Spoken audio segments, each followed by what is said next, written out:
Hi, guys. I'm Karthik, and today I'm going to be talking about how I really improved my SAT reading score.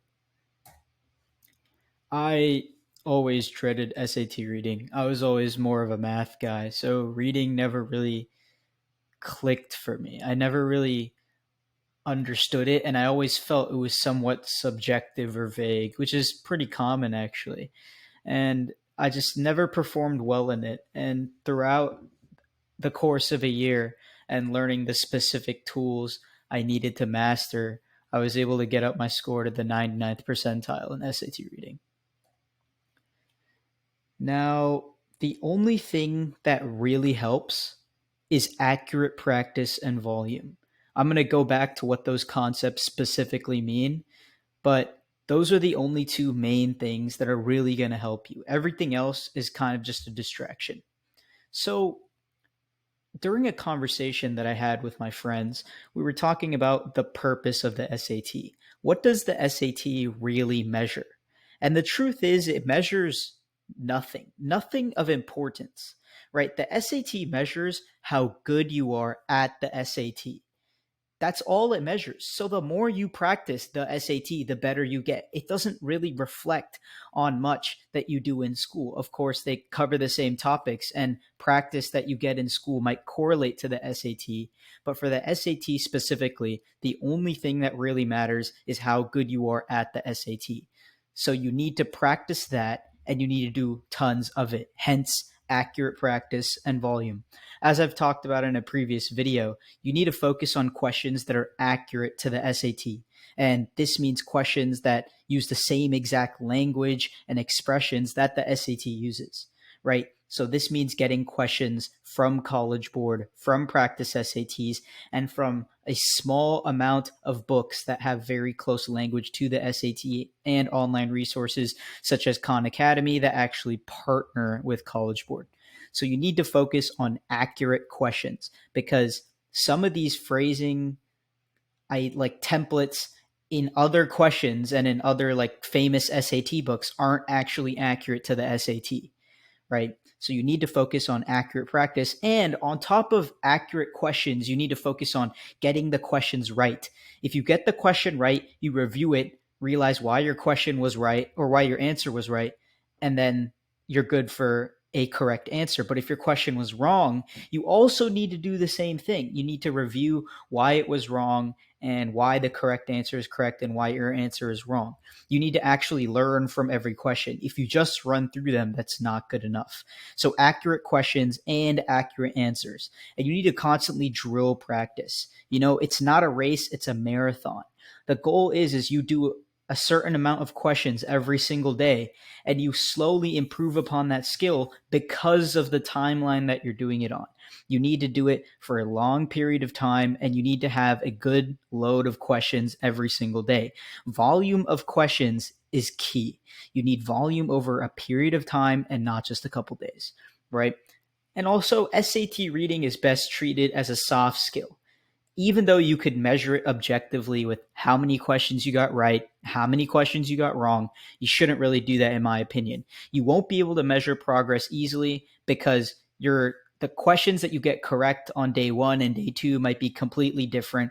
And there's no point beating yourself over not getting 20 points higher than the previous day, or getting a lower score than you expected that's suddenly lower, because what you really need to focus on is the content. You don't need to focus on the percentage correct. Once you master all the content, the percentage correct just goes up. So here are some smaller tips, some reading strategies. Of course, what I covered previously is the main point. That's what I really want you to take away, is that's like focusing on volume and focusing on accurate questions and reviewing all my questions. As boring as that sounds, is the thing that gets you the higher score. A random tip, right? Online that teaches you about a specific kind of question is not going to help you get better at that question. It's constantly doing that question that's going to make you better. But here are some reading strategies that actually work that you can apply tomorrow to not just like boost your score, but boost your comprehension, which will make learning these skills a lot easier.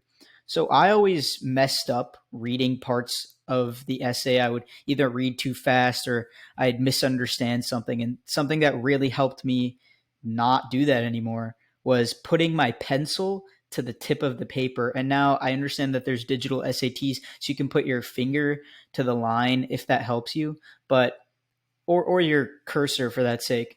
But putting my pencil to the paper and reading it line by line actually helped me improve my speed and my accuracy at the same time. I was able to read the passage better, and I would look at every word with my eyes and the pencil and keep it synced. And it helped keep the pace of the reading good, and it helped me get a general idea of the passage faster. Now, that also focusing on the questions, right? There are main idea questions that come in the passage, and they normally come first, right? Sometimes they'll be the second to last question or the last question, but most of the time they come first. What is the main idea of this passage? Now, I suggest that you actually answer this at the end, because the other questions that are on the SAT, they actually help you understand the passage more. Because once you understand the questions and the type of answers, and you generally get the idea of what the passage is about more and more, the main idea questions actually become so much easier. Putting the main idea question first is almost a trap for students because they spend too much time looking at that question and not focusing on the rest of it. So I really benefited from looking at the main idea question last, because I just knew everything about the passage from rereading after the passage told me, or the questions told me that I have to reread this certain section and what does it mean. So it really helps to put them at the end. So daily reading. This is really important, and I don't just mean daily SAT reading or doing the questions. I mean actually reading, and not just storybooks, not just uh, I guess any book in general. I'm talking about like articles, right? So I read, I believe, National Geographic and one other paper that I wasn't able to find anymore. But basically, I read a bunch of historical and scientific articles, and you can find those online for free. Or, there's some sites that charge a subscription, but I'm pretty sure you can get most of the value from the free ones that are out there. And basically, you can just go through those articles, and when you're done, just write like 2 to 3 sentences on what's the main idea. If there's any words in those articles that you don't really understand, to write them down, look them up, try to figure out what they mean without looking them up, and then look them up. So you both improve your vocabulary, improve your reading skill, and you're getting used to reading more, and you're helping your main idea question, right? By summarizing the article at the end, you're essentially getting better at finding the main idea. So here are a couple more. For the most closely means questions, where they have a word and they try to tell you what this word most closely relates to the definition of what other word. Now, the key for this, right, is to not replace the word with the answer choice and figure out which sounds the best, because most of the time two of them will sound really good.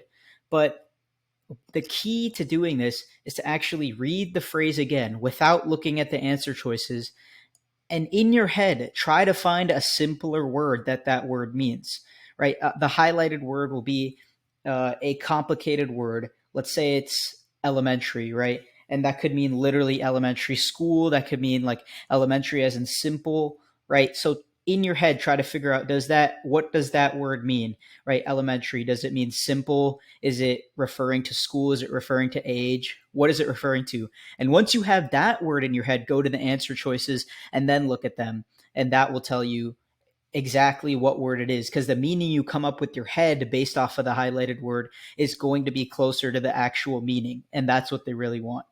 So I'm offering free SAT prep for your next SAT, but I only have space for about 5 people to apply. So check out the form in description, and I hope you guys learned something.